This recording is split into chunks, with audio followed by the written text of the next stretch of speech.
Il y a très peu de personnes qui voient le fait de lâcher prise comme une victoire. En fait, vous n'êtes pas prêt de me croire, mais voici la vraie définition de gagner. Mais j'attendrai encore que tu te manifestes. Bonjour et bienvenue sur Happy by Force. Je me présente, je m'appelle André Singer, employé cadre la semaine et entrepreneur le week-end. Je chante pour tous vos événements. Baby, you see my love is your love and nothing can come up between us to make me stop loving you. Anniversaire, baptême, mariage avec Ness.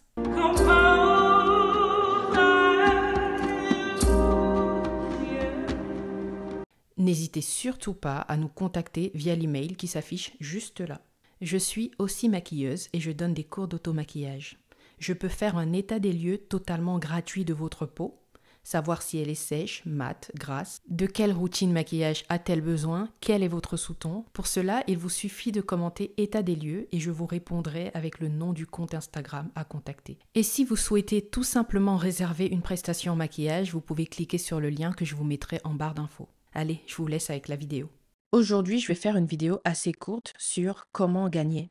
Alors, si vous vous attendez à ce que je dise, oui, voici comment gagner, voici comment vaincre la personne qui vous a fait du mal, voici comment prendre le dessus sur elle, voici les astuces qui vont faire que vous allez la faire souffrir aussi, vous pouvez quitter la vidéo parce que c'est pas du tout ce dont on va parler aujourd'hui. Il y a très peu de personnes qui voient le fait de lâcher prise comme une victoire. Il y a très peu de personnes qui voient le fait de laisser l'autre gagner comme une victoire. Mais en fait, c'est là que se trouve la vraie victoire. En fait, vous n'êtes pas prêt de me croire, mais voici la vraie définition de gagner. Gagner, c'est guérir. Gagner, c'est se concentrer sur soi. Gagner, c'est aller de l'avant. Gagner, c'est lâcher prise. Je prends un exemple. Vous arrivez dans un endroit où vous êtes stagiaire. Vous êtes de passage. Vous avez prévu d'acquérir un peu d'expérience à cet endroit pour obtenir votre diplôme et aller commencer votre vraie vie. Sauf que dans cet endroit, il y a des personnes qui y travaillent déjà, qui sont déjà en CDI et qui vont se comparer à vous sur la base de rien, pour rien, qui vont essayer de retourner vos responsables contre vous, qui vont essayer de montrer aux autres que vous faites vraiment pas du bon boulot. Et à la fin, peut-être n'allez-vous pas réussir à exposer cette personne et à prouver qu'elle essaye de vous salir. Alors, écoutez-moi bien, je ne dis pas d'être lâche. Je ne dis pas de laisser toujours les autres vous écraser. Mais parfois, dans certaines situations, il y a des combats qui ne valent pas la peine d'être menés. Il y a des combats qui vous arrivent exprès pour vous perdre du temps.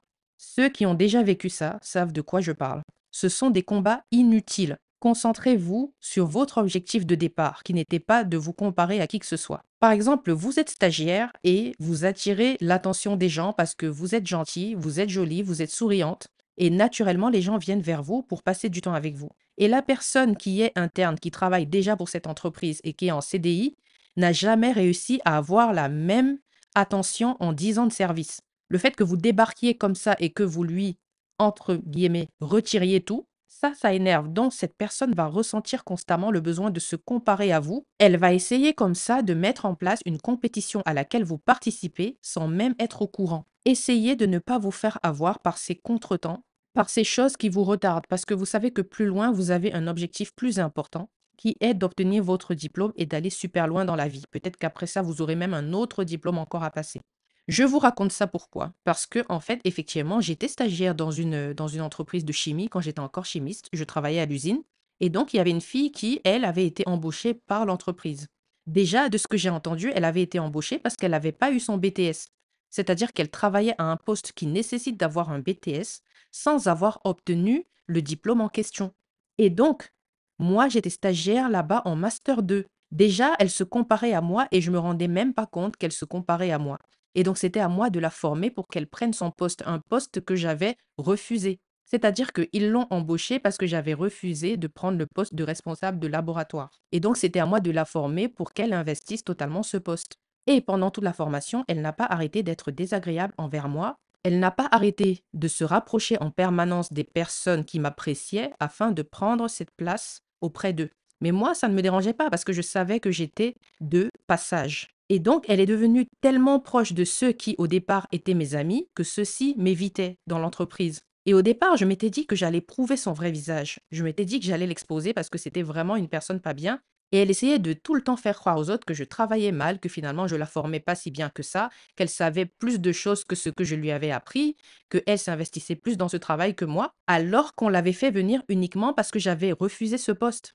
Mais bon, continuons. La leçon, c'est laquelle? Si par exemple, vous vous attardez sur ce genre de choses et que vous prenez ce combat à cœur, vous allez perdre de vue l'objectif qui est d'obtenir rapidement votre diplôme et de vous barrer de là. Parce que apparemment, c'était une entreprise qui avait comptabilisé à elle toute seule 5 burn-out dans la même année, avec le fils du DRH y compris. Donc, personne n'a intérêt à rester dans une entreprise pareille. Donc, plutôt que de prendre à bout de bras le problème, la compétition qu'on vous impose, et d'essayer de prouver que l'autre, c'est un petit démon et qu'elle fout la merde, faites votre travail et barrez-vous de là. Allez atteindre vos objectifs, allez obtenir votre diplôme, allez passer un autre diplôme après, allez trouver un vrai travail où l'on vous respecte et on vous traite à votre juste valeur, allez vous marier, allez avoir des enfants, allez créer une entreprise, allez faire de vraies choses positives plutôt que de vous attarder sur un combat qui vous a été imposé auquel vous ne vous attendiez pas. C'est ça le fait de gagner. Donc justement, je ne suis pas ici pour raconter comment j'ai gagné contre elle et comment je l'ai humiliée à la fin et comment tout le monde a compris qu'elle était méchante. Pas du tout.